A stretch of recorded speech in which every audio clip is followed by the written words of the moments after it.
galera, tudo bem com vocês? Estou eu aqui mais uma vez com um convidado super especial, mais um convidado especial para abordar sobre mais um tema da educação física. Hoje está comigo aqui o professor Marcelo Maiani. Fala aí, professor Marcelo.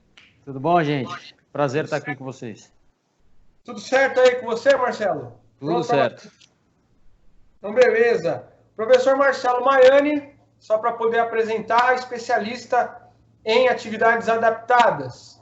É árbitro de bocha paralímpica, certo, Marcelo? Isso. Mas, além disso, ainda trabalha com atividades adaptadas. Fui responsável por um projeto aqui de bocha, inclusive, na cidade de Bragança. Né? Então, além de trabalhar com arbitragem no alto rendimento, já trabalhei também na parte de iniciação, com diferentes deficiências adaptadas aqui da cidade. Isso é muito bom, porque agora vai passar um pouco desse conhecimento para todos nós. Com certeza. Professor, primeira coisa que eu queria abordar aqui é o seguinte: uma das coisas que talvez o pessoal ainda tem um pouco de receio, né, qual é a nomenclatura correta quando a gente fala de pessoas com deficiência, quando a gente fala de esporte adaptado? Qual é a nomenclatura correta que nós devemos dar a essa área? Bom, você na sua pergunta, você já praticamente respondeu, porque a nomenclatura correta é pessoas com deficiência. Antigamente se utilizava portadores de deficiência física ou só deficiente. E, na verdade, quando você fala de portador, é alguém que porta e pode desportar. Né? A gente porta um documento, tem o porte de arma, então são coisas que você não fazem parte de você, do ser. Então, se estabeleceu através de convenções, né, que seria o mais correto utilizar pessoas com deficiência. Então, o termo PCD, né, que são as siglas, é o que define pessoa com deficiência. É claro que existe sempre uma constante busca de incluir, né, de trazer essas pessoas para o nosso meio social de uma forma natural, e aí pode ser que essa nomenclatura mude futuramente. A princípio, pessoas com deficiência é a melhor forma de trabalhar, que é o que é aceito tanto na maneira informal, eles gostam dessa nomenclatura, e como na maneira formal, quando você está trabalhando na área propriamente dita. Eu realmente queria esclarecer essa questão, porque muitas pessoas, né, ficam, de certa forma, com algum tipo de receio na hora de se dirigir, né, a uma pessoa com deficiência.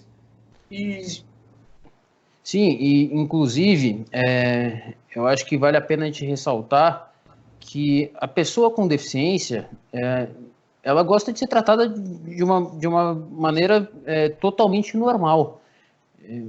Eu convivendo com eles no dia a dia, eu percebo que tem algumas perguntinhas básicas que incomodam demais, como é que é viver numa cadeira? Olha que pena você nessa cadeira. Você tem o sonho de andar? Gente, eu sou uma pessoa normal, eu tenho uma deficiência, né? Sou uma pessoa com deficiência e eu quero viver normalmente. Não venha falar que eu sou inspiração. Eles não gostam também dessa coisa você me inspira. Eu te inspiro por quê? Sou uma pessoa normal. Tá? Se eu estou fazendo esporte, assim como você joga futebol, assim como o outro joga vôlei, assim como o outro não gosta de fazer nada, elas gostam de ser tratadas de uma maneira normal. Né? Foge um pouco do nosso conceito, do que foi passado, esse medo que as pessoas têm, inclusive, de como abordar. Trate de uma maneira normal. Vale ressaltar que existe uma terminologia correta, mas tratar como igual é a melhor forma de conviver e conversar com pessoas com deficiência. Vale a pena comentar sobre esse assunto, porque hoje a gente tem uma terminologia, né, para usar com a pessoa com deficiência. Eu acho que o mais difícil do que usar com a pessoa com deficiência que já foi estabelecido como nós somos. Como você se considera? Qual é a sua nomenclatura? Você é uma pessoa normal? Eu acho que hoje é mais difícil a gente se estabelecer qual é o nosso papel na sociedade do que de repente a pessoa com deficiência. Ela sabe das limitações, ela sabe onde ela se encaixa, talvez muito mais do que a gente. Legal. Até porque, desculpa te cortar, até porque Imagina. Quem não tem limitação, né? Todos nós temos as nossas limitações, cada um dentro da sua característica. Exatamente, mas a grande dificuldade dos ditos normais é entender qual é a sua limitação, aceitar e praticá-la dentro da sociedade. Então, talvez uma pessoa com deficiência hoje seja mais esclarecida e saiba melhor o seu papel dentro de uma sociedade. Com certeza. Quando a gente fala de pessoa com deficiência, a gente tem aí uma ampla variedade de tipos de deficiências, né? Sim. Hoje a gente posso colocar algumas, não vou destrinchar dentro de cada uma, mas a gente tem auditiva, visual, a motora ou física, né? A gente pode falar, pessoa que é cadeirante pode ser amputado, então é o tipo motor ou físico.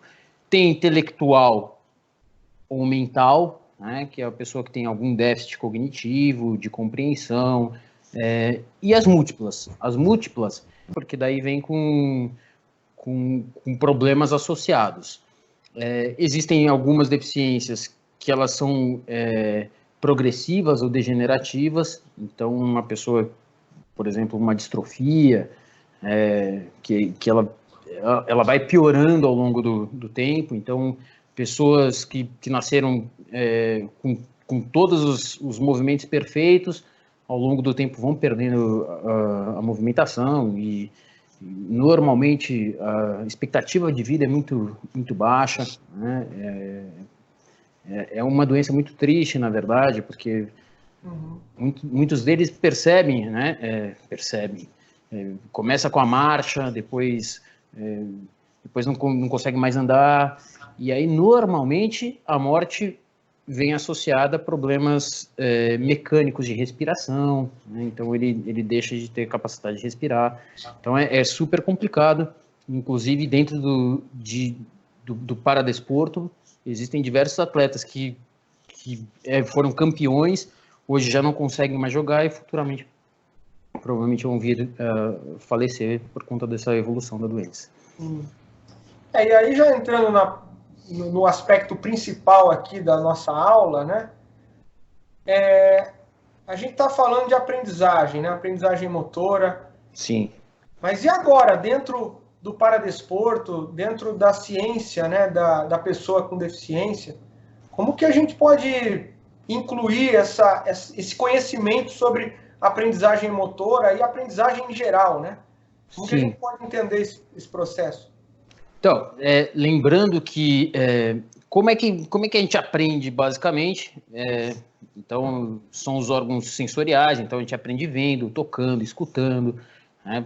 Você já deve ter comentado isso nas suas aulas, com quem passou pela sua matéria. Eu tive essa experiência. Então, assim, você tem os órgãos sensoriais, via aferente, via eferente, né? Aprendizagem e controle motor, né? Todo esse processo. Lembrando, então, se a gente aprende dessa forma, principalmente por vias sensoriais, como é que uma pessoa que é cega aprende toda a parte visual? Como é que ela aprende um movimento? Como é que ela aprende um gesto?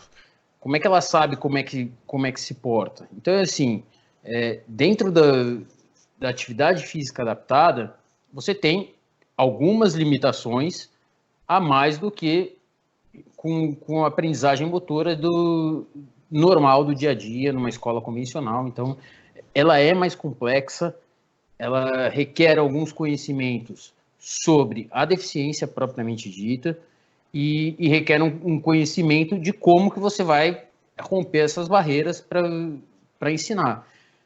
Mais uma vez, individualidade biológica já existe entre nós. Agora, quando a gente está falando de individualidade biológica de alguém com alguma limitação física, motora, intelectual, visual, auditiva, então você tem que romper essas barreiras, entender o funcionamento. Então, vou usar o exemplo do deficiente visual. Vamos falar com cegueira, porque tem tem diferenças, vamos falar uma pessoa cega. Se você quer ensinar alguma atividade para ela, você vai ter que extrapolar para os outros sentidos.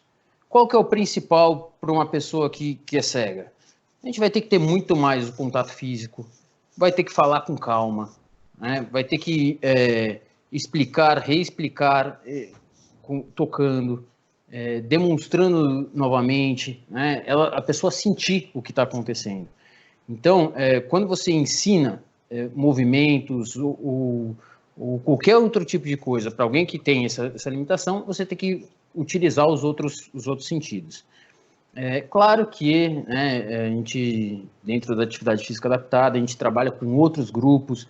O intelectual, por exemplo, você enfrenta limitações porque muitas vezes ele não entende o que você está fazendo.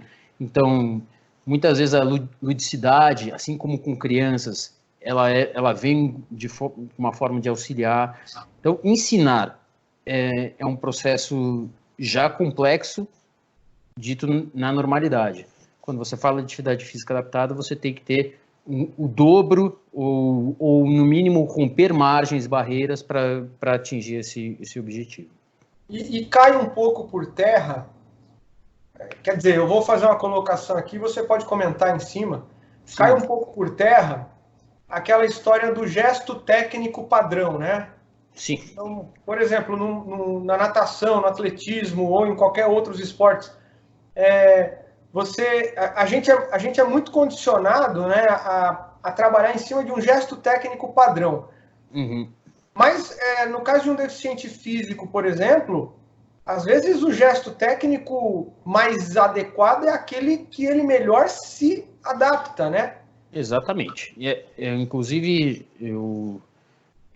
no esporte que eu trabalho, principalmente, que é a bocha, ele é dividido em classes, né? Então, depois eu explico um pouco melhor isso, mas mesmo numa classe X, tem atletas que fazem um lançamento por cima, tem atletas que fazem lançamento por baixo, tem uns que têm o movimento de pinça, tem outros que não têm o movimento de pinça, então a coordenação motora fina, ele tem muito da grossa, mas não tem a fina, né, por questões diversas específicas de algum tipo de lesão ou doença.